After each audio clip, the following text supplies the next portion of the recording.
Souvenir, souvenir. Bonjour les amis, bienvenue sur ma chaîne YouTube ou TikTok, peu importe où vous m'écoutez. Aujourd'hui, on va parler de quelque chose de très important, le retour d'information.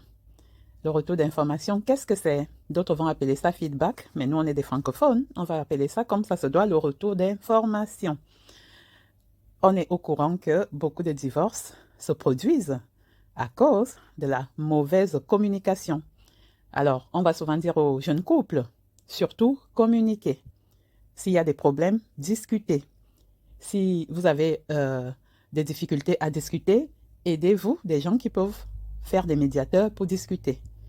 Mais souvent, on prend ce conseil comme quelque chose d'évident, d'important mais d'évident. C'est-à-dire, on part du principe que tout le monde sait communiquer et que tout le monde communique à bon escient. C'est-à-dire que tout le monde communique au moment où il éprouve le besoin de communiquer. Ça semble être une porte ouverte, c'est-à-dire une évidence. Alors moi qui parle, je sais que j'ai eu à subir quelques divorces à cause de la mauvaise communication. Donc, je prends la parole pour conseiller les petites sœurs et les petits frères qui viennent derrière moi pour leur dire la communication est importante si vous voulez sauver votre couple. D'autres vous le diront, mais d'autres ne vous expliqueront pas pourquoi et comment. Tout le monde ne sait pas communiquer parce que tout le monde n'a pas reçu une éducation qui lui permette de communiquer à bon escient, de savoir communiquer, comment, quand, pourquoi, où, dans quel but. Le but est de rester en couple, le but est de ne pas souffrir, le but est d'être heureux. Et ce but-là, il est important de l'atteindre. Et pour l'atteindre, il y a des méthodes, c'est pas de la magie. Alors, il était une fois la tortue et la panthère. Alors, cette histoire, c'est ma grand-mère qui me l'a racontée. Nos grand-mères africaines aiment raconter des histoires pour instruire leurs petits-enfants sur la vie. Et donc, ma grand-mère me raconta cette histoire et je m'en ai servi tout au long de ma vie pour savoir un petit peu comment est-ce que les gens mettent en place des stratégies pour éviter certaines situations difficiles. Alors, la tortue était donc amie avec la panthère. Alors, vous voyez d'ici le dessin, la petite tortue, la grosse panthère. Alors, ils étaient amis dans la forêt. Arrive donc la disette, c'est-à-dire la faim. Une énorme faim qui s'installe. Nous le voyons, nous, post-Covid, comment est-ce que la crise s'installe avec tous les prix qui grimpent, le prix du gaz, le prix des denrées alimentaires, les gens qui perdent leur boulot, etc. Dans la forêt, ça a été ça pour la tortue et sa copine, la panthère. La crise s'est installée, il n'y avait plus rien à manger, plus aucun animal à attraper. La panthère avait du mal à chasser et la tortue, bon, bien qu'herbivore, avait du mal à trouver de l'herbe fraîche comme elle avait l'habitude de trouver, etc. Bon, il y a les tortues qui sont un peu carnivores aussi, hein, il me semble. Du coup, elle ne trouvait plus les petits insectes, les petits bébêtes qu'elle arrivait à attraper facilement. Et voilà que, voilà, elles ont faim, un jour elles ont faim, elles essayent de trouver des stratégies pour se trouver de la nourriture. Vous savez, un peu comme nous, là, avec la crise, on est toujours en train de se dire, voilà, il faut faire des économies. Voilà là où tu peux acheter des choses à prix cassé. Voilà comment tu peux faire pour réduire ta consommation de gaz, d'électricité. Voilà comment tu peux faire pour gagner un peu plus d'argent. Elles, c'était aussi ça, hein. Elles essayaient de trouver des solutions. Alors, elles discutaient. Et la panthère dit, mais moi, je ne sais pas, hein. Moi, je suis avec ma mère à la maison. Elle a faim. La vieille, elle n'en peut plus. Et moi, j'ai du mal à la voir comme ça, affamée, toute fatiguée. Et en plus, elle me casse les oreilles à longueur de journée. Elle m'insulte que oui, je suis même pas capable de la nourrir, tout ça. Et la tortue me dit, bah, la mienne aussi, hein. Ma vieille mère, c'est pas possible, quoi. Elle ne fait que m'insulter, m'agresser, alors qu'on est dans le même bateau. Et la panthère de proposer, bah, si on tuait nos mères, bah oui, elles nous cassent les pieds. Et puis, de toute façon, elles sont vieilles, on abrégerait leur souffrance. Et puis, bon... nous, ça nous fera un peu de viande pendant quelques semaines, le temps que peut-être les temps changent. La tortue regarde la panthère, elle n'en croit pas ses oreilles. Elle, sa mère, elle aime sa mère. Jamais, même si c'est difficile, même si leurs rapports sont conflictuels en ce moment, parce que bah, quand la pauvreté sonne à la porte, hein, il y a des problèmes. C'est pour ça qu'on dit toujours, Jean, battez-vous pour ne pas être dans le manque, parce que ça amène plein de problèmes. Elle s'est dit, bah non, moi j'aime ma mère, mais si je dis ça à la panthère, bah, ça se trouve, moi-même, je me retrouvais en danger. Bon, elle dit, ouais, t'as raison, oui, nos mamans ne servent à rien, bah oui, bah, bah oui. Bah oui, t'as raison. Et la panthère dit, bah écoute, demain on se retrouve. Moi, j'essaie de voir comment je vais zigouiller la mienne. Toi, tu essaies de voir comment tu zigouilleras la tienne. Et on se retrouve et puis on fait notre repas, quoi. Alors la tortue dit, laisse-moi réfléchir parce que la mienne, c'est une dame très, très, très maligne, hein. J'ai peur qu'elle ne se doute de quelque chose, donc laisse-moi réfléchir un petit peu. Alors elle se retire, elle réfléchit, elle vient, elle dit à la panthère, ça y est, j'ai réfléchi. Alors, moi, comme j'ai quand même peur que tu me doubles, hein, moi j'ai peur que, bon, moi j'ai zigouillé ma mère, je me rends compte que tu n'as pas zigouillé la tienne, parce que ça se trouve, tu vas avoir des sentiments et que tu n'auras pas envie de finalement zigouiller ta mère. Donc la tortue lui dit, pour être sûr que euh, on zigouille nos mamans, moi je propose de faire ceci. Je vais je vais tuer la mienne en premier et je vais verser son sang dans la rivière.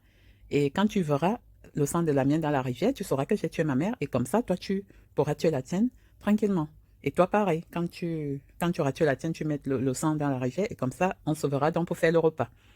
La panthère dit, mais oui, mais moi, aucun souci, hein, aucun souci. Moi, je te dis ça, je sais que je vais le faire, il n'y a pas de problème. Ok, je vais attendre ton signal. Quand tu auras, euh, quand je verrai la rivière tachetée de sang de ton côté, je saurai que c'est parce que tu as tué ta mère. Ok, ok. Bon, le lendemain, donc ils rentrent chacun de leur côté, chacune de leur côté. Le lendemain, la tortue part ramasser les fruits rouges hein, qu'elle avait repérés quelque part, hein, qui lui servaient encore des derniers repas. Elle part ramasser ces fruits rouges-là. Elle les rince dans l'eau. Et voilà. Donc la panthère qui voit l'eau colorée de rouge se dit, ça y est, la tortue a tué sa maman. Elle s'en va, elle attrape la sienne, zig, la vieille maman, les coups dedans, hop, parti. Et donc voilà, retour d'information, ok. Et la panthère a zigouillé sa maman. Et donc du coup, la tortue rejoint la panthère et dit, bon, est-ce que ta maman c'est bon? La panthère dit, bah oui, la mienne aussi, tu as vu, hein, c'est bon. Et la tortue dit, bon, on va déjà aller manger ta maman. Et après, les jours d'après, on enchaînera avec la mienne. Alors pendant quelques jours, hop, la tortue partait manger la panthère la mère de la panthère. Et quand fut son tour donc d'aller manger la mère de la tortue, évidemment, elle n'avait pas tué sa maman. Tous ces temps-ci, elle a mené sa maman dans une autre cachette ailleurs. Donc chaque jour, elle essayait de faire marcher sa maman et hop, ils ont trouvé une autre cachette. Et donc quand la panthère, c'était donc à son tour de venir au rendez-vous que lui avait fixé la tortue, évidemment, la tortue n'était plus là. Elle part chez la tortue pour voir si par hasard elle a juste un retard. Plus de tortue. La tortue n'habitait plus là où elle disait habiter. Donc l'histoire veut dire quoi? L'histoire veut dire que la tortue a été très très maligne. Et elle avait vraiment besoin de l'être, hein. Personne n'aime parler à un mur. La tortue savait très bien que si elle ne répondait pas à la panthère affamée pouvait devenir méchante envers elle-même et envers quand même aller oublier sa mère. Donc elle s'est dit, bon là, s'il en est à penser ça, moi je ne peux pas l'en empêcher. Moi, il faut que je me protège. Voilà. Donc sa carapace ne pouvant pas seulement être l'outil de protection, hein, parce que la carapace est une protection mécanique, il fallait qu'elle s'entoure aussi des idées et qu'elle fasse un retour d'information. Elle a fait un retour d'information en premier lieu en faisant style, elle était d'accord, et en deuxième lieu en donnant un signal qui allait dire qu'elle avait aiguillé sa maman. Le signal était évidemment faux, mais ça lui permettait de gagner du temps pour sauver sa mère et se sauver elle-même.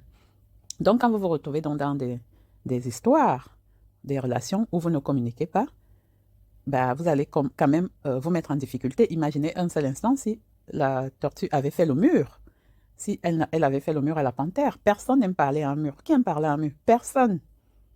Donc, dans vos relations, vous devez prendre la peine d'ouvrir votre gosier, votre bouche, et de dire ce que vous avez envie de formuler.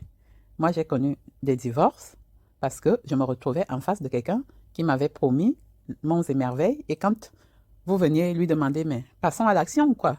Tu m'as dit, on va faire ça à telle période, on va faire ça. Maintenant, on y est, je veux qu'on passe à l'action. Quelles sont les étapes? On les exécute. Et là, vous avez droit à un mur. La personne ne vous répond plus. Sachez que les mythomanes, c'est ça, hein. Quand vous avez affaire à quelqu'un qui ment tout le temps, c'est comme un escalier. Premier escalier, il va vous faire comprendre qu'il ment juste pour par omission, juste pour amuser un peu la galerie. Et deuxième escalier, il va vous mentir juste pour vous vendre du rêve, c'est-à-dire passer pour qu'il n'est pas et vous faire croire qu'il a les moyens qu'il n'a pas au final. Et le dernier palier va donc être vous retrouver face à un mur parce que la personne ne peut plus ni vous mentir, donc ni ouvrir sa bouche pour parler, ni nier ce qu'elle vous a dit, ce qu'elle vous a promis. Donc, la personne se retrouve donc sans issue en fait. Et donc, tout ce que vous lui dites, vous avez droit à oui, oui, oui, et vous n'avez plus le retour sur les actions qu'il y a à faire. Donc, quand vous vous retrouvez dans cette situation-là, vous allez vous trouver en difficulté, énormément en difficulté. Parler à un mur, c'est comme si vous vous retrouviez dans une cage, dans une prison, et que vous n'avez pas d'issue de sortie. La seule issue, c'est de vous barrer. Vous ne pouvez rien réaliser avec quelqu'un qui ne vous communique pas d'informations, qui ne vous fait pas un retour d'informations. Cette situation-là est terrible, même dans les situations professionnelles.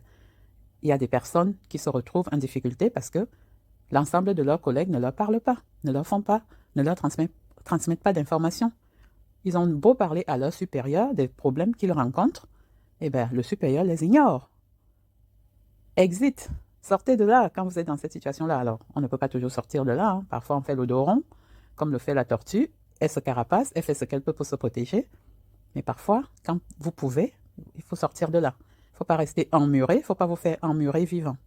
On est des êtres vivants, on a besoin que... On ne peut rien faire sans information. Au commencement était la parole, et c'est la parole qui a fait le monde entier, pour ceux qui sont croyants. L'être humain a besoin d'informations.